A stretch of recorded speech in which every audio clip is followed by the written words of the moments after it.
As I near completion of my second novel, Lithoria, which is a sequel to my first novel, Drammen, I look back with fondness and intrigue at what I have left behind me and the path which I have walked to get to where I am here, which is also where I began here. I have some books that I want to talk about because I wrote a book, and I want to talk about the books that inspired the book that I wrote. Without getting into too much detail, self-promotion, Lithoria, sequel to Drammen, is a comic, science fiction, comic as in comedy, it's funny. Science fiction, fantasy, space opera, horror, spy thriller, war, comedy, which is as good as it sounds. It's a new genre, it's its own thing. If you like creative literature, if you like illustrations, if you like fantastic journeys with horrible things that happen to all sorts of colorful characters, it's for you. But that is neither here nor there. These 5 books that I read in preparation for writing this novel were not the only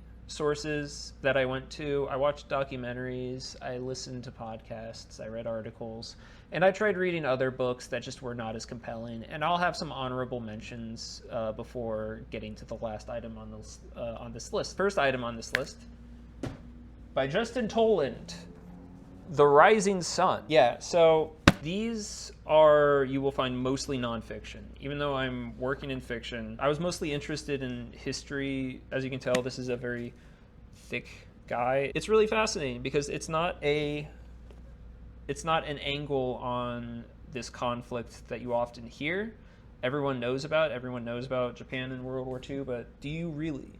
No, you don't. They were all really wiling out.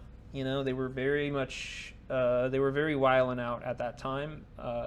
It's 900 pages of military officials acting like anime villains, and it's fun because, well, I shouldn't say it's not fun. It's not fun, it's very serious, but this video is fun, so I'm trying to have fun with it. It really is like clear that these individuals who were all military officials, because it was not a political government, the government had effectively been overthrown by military figures, and that's kind of more or less who we're fighting. Even though there was an emperor, you always hear about Hideki Tojo, and it's because he was the prime minister, and I think he had I'm pretty sure he had a military background. I don't know. Good time to fully disclose. I only actually read one of these because the thing is, I'm an artist, and I have long hours where I am working by myself with my hands, which means that I am sorry. Audiobooks are how I consume a lot of my literature, especially when it comes to history. Like I said, there's one of these 5 books that is fiction, and that's the one that I actually read because I enjoy listening to audiobooks of history because I like how history books are so thorough, they're so filled with detail, but none of it's really essential. When you're reading a fiction book, you got like details that everything ideally in a novel, everything is like purposeful and for like there for a reason. In history books, there's a lot of stuff that gets written down that you don't really need to know about in order to follow what's going on. So that's why I did the lazy thing and just used Audible, or like, if not Audible, then one of those free library apps. I don't even remember the name. Hoopla, you know, Audible or Hoopla or something like that. But yeah, Rising Sun by Justin Toland, very detailed, a lot of very dramatic speeches. A lot of these guys were very dramatic about their decision making, and they kind of, you can tell they were all sort of very full of themselves. And again, anime villains. They were very much about being super formal and very literal. They seem very literally minded, if you know what I mean. And they're always like explicating.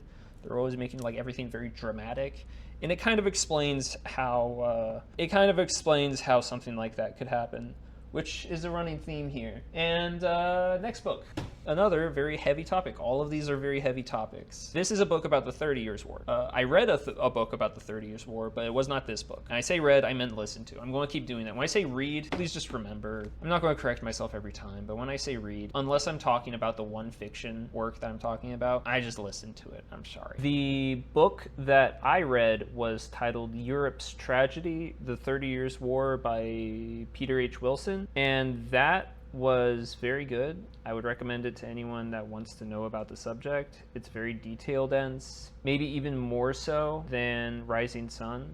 Maybe one of the most detail dense things I've ever read. It was actually insane. It was like reading all of Wikipedia, but anyways. I would have bought the hard or the soft cover copy of it if it were not $30 and something that I had already listened to in audiobook format. And this is like apparently the other major work on the conflict, and it's apparently more narratively driven, I guess, which, you know, basically means it's juicier, which is kind of what I want.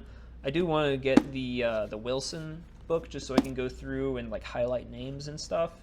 But my reaction when listening to it was that it was about a period of time when 1618 to 1648, Central Europe had a little thing called the 30 Years' War, which often gets explained as a conflict between Protestants and Catholics. But Wilson, at the beginning of his book, very astutely observes that it's a little bit more complicated. Like, there's that, but then it's also like kind of difficult to determine what actually started the war. And in that way, it's a lot like World War I. Another way that it's like World War I is that it was extremely devastating, and most people don't know about it. Most people don't talk about it. There aren't any movies about it, but like, Jesus Christ, how am I supposed to make this funny? It caused an estimated 4.5 to 8 million deaths, which was more than any conflict in Europe and I think Earth up until that time. And nobody knows really what the cause of it was because it was so multivariate, and also seemed to largely have been driven by the egotistical pettiness of noblemen and landowners who realized, I guess, along the way that they could use the still relatively new printing press technology to basically get the regular common people to do what they wanted, i.e. go ransack the next landowner's land over. That's an oversimplification, obviously, but, you know, you kind of can't help but simplify it because it's such a freakishly convoluted thing that happened, which that's the running theme in these 5 books, is that they're all very complicated and about sort of egotistical, incompetent, corrupt leadership that results in a complete collapse of society, because that's what my book is about, and that's what I was looking for. One of the books that I'll make an honorable mention of now was Ian Kershaw's super long biography of him. I'm not including that one on this list because it didn't really inform the substance of my novel that much, in that there is so much centrality of that one guy's personality that all of that event revolved around, whereas Imperial Japan and the 30 Years' War are sort of like Rise of Skywalker, where they were the result of committee brain, where a bunch of people got together and were like, oh, we're going to do this thing and it will be great, don't worry about it. And there wasn't ever really like one person that was, I'm not sure if I'd say willing, but it was never exactly clear whose fault it was in most people's estimation. At least when it comes to the European theater, you have the one guy that everyone's like, yeah, it's that dude. But you can't really do the same thing with Tojo. You can't really do the same thing with, there was no one person in the 30 Years' War. I'm interested in the collaborative element. You know, this is not a video about,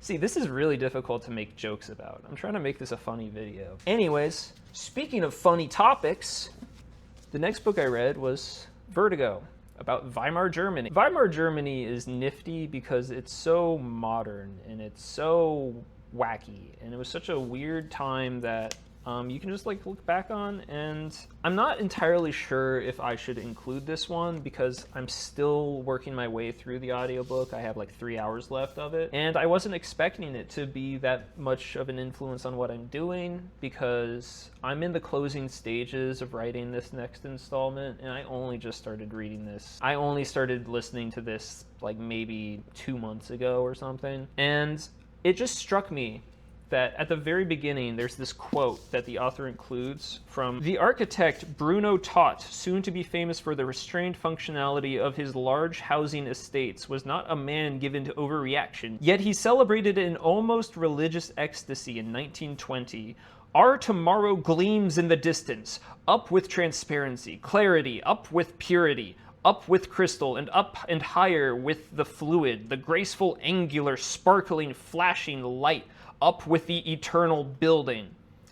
And that struck me because I thought, whoa, that sounds like dialogue from the characters in my book. And it was kind of a wonderful thing to come across and be like, oh, so this thing that I thought was like an extreme exaggeration of this type of mindset is actually something that is very heavily documented. And here's another quote from the same guy. Away with the gravestone and cemetery facades outside four-story junk stores and bric-a-brac markets. Smash the shell limestone Doric, Ionic, and Corinthian columns. Smash all the ludicrous fakery. Oh, our concepts, space, homeland, style. God alive, those concepts stink to heaven. Tear them to bits, dissolve them, let nothing remain. Death to all that's musty. And that's exactly something that somebody in my book would say, and that's having not even known that that's like what that vibe was like at that time. But it fills in a lot of gaps. It's very interesting. I appreciate the author's ability or like clarity in stating that he did not intend to do what most authors who write on the time period do, which is like present it as nothing but a prelude or like a precursor, a prologue to what happened right after.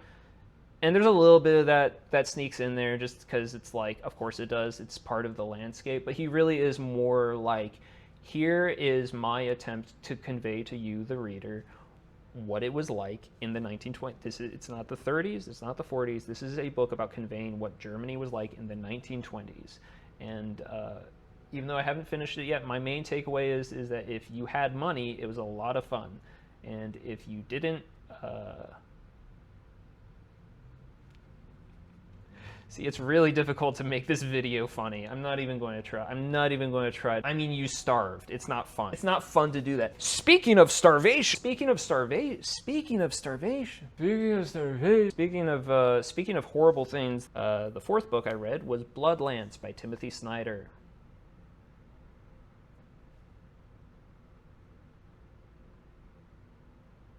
Can't say I recommend it. I don't own it for a reason. It's not a book I need to own. Listening to the audiobook was horrifying. A lot of people have been listening to that. It's probably the most discussed book on this list in recent years due to the Ukraine conflict. And I understand why, and it kind of puts equal observation on Germany and Russia during the not the Second Civil War. Blech. The other one, you know what I'm talking about, the one I was just talking about. Literally, the 3 of these 5 books are about World War II. So I don't know. Actually, 4 of them are. There's literally only one of these 5 books that's not about World War II. I didn't mean that. My book's not about World War II. I don't know. I tried lots of books. I tried reading like I, Claudius. I tried reading like I've tried reading Brave New World, a bunch of dystopian novels. I tried reading a book about the Taiping Rebellion, which I'll talk about that instead because it's funner, but it has less to do with what I'm doing. But yeah, Taiping Rebellion. Guy in China thought he was Jesus, started a war. Man. You know what's... It's just like, at the end of the day, can't we just give peace a chance? I guess not. Apparently not. So anyways, last book on this list. The one novel that I am including on this list about books that inspired the novel that I am writing, and how do I even begin? So, Master and Margarita is a book that I first found out about when a family friend gave it to me as a gift when I was 12 or something, and I read the first like 50 pages. I thought, wow, this is awesome. But I have no idea what half of this means. I don't know what the phrases are. I didn't know what all of the technical designations of like vocation during the Soviet Union era were. But like, long story short, Mikhail Bulgakov was a doctor who was of Russian descent, living most of his life, at least, if not all of his life, in Ukraine. And I have 2 other books by him, actually.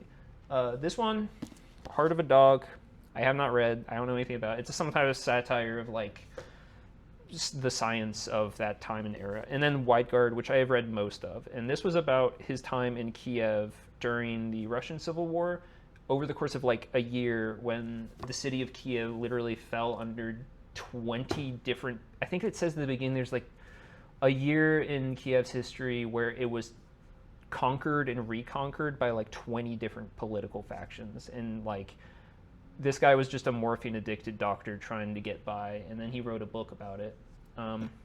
They never published this in his lifetime, but he made a play called The Day of the Turbans based on it, which was Joseph Stalin's favorite play.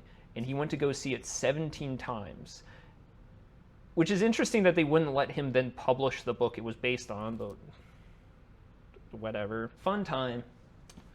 And accordingly, this is a very fun book. I found it extremely evocative, easy to read after a certain point. It's a very lively, you can just go read the plot. Enough people have summarized the plot of every book. I'm just sharing my thoughts. I'm just trying to make a video. I'm just trying to make a video talking about books that I like. But yeah. Anyways, beautiful ending. There was a movie based off of it, actually, that came out in Russia 2 years ago, I think. And I don't know exactly what happened. I know that the Putin faction didn't like it for, I don't even know, some kind of reason. It's just, if you don't like if the government doesn't like it when you make things that seem to question whether or not the government has your best intentions in mind, regardless of what country you live in. So I did actually manage to watch this movie because I loved the book so much, and it's like weird because it would be a great adaptation, except they cut the ending and also a bunch of the middle, and they add a bunch of stuff at the beginning, and they move it around, and I am not sure if I had not read the book, I would have any idea what the plot of the movie was having finished it. Because I got to the end of it, and I was just sort of like, that's it? It was one of the biggest that's it moments I've ever had watching anything, because it is literally like they cut the part at the end. They cut the last 15 pages, which would literally explain the entire structure of why everything that happens in the story is happening. Maybe they were forced to cut it. Maybe they ran out of money. I don't know. But great book, interesting film, and yeah. I guess that's it. I don't really have anything else to say. Check out my website. Go read my comic. It's titled The Funnel. It's part of the same series that Dremen and Lithoria are part of, but it's a different medium. 7-part series, 3 novels, 4 comics. I have 3 of they're all finished to some degree or another. I'll get it all finished one day. It'll be done. It'll be done. I'll do it. It will be done. Transmission end.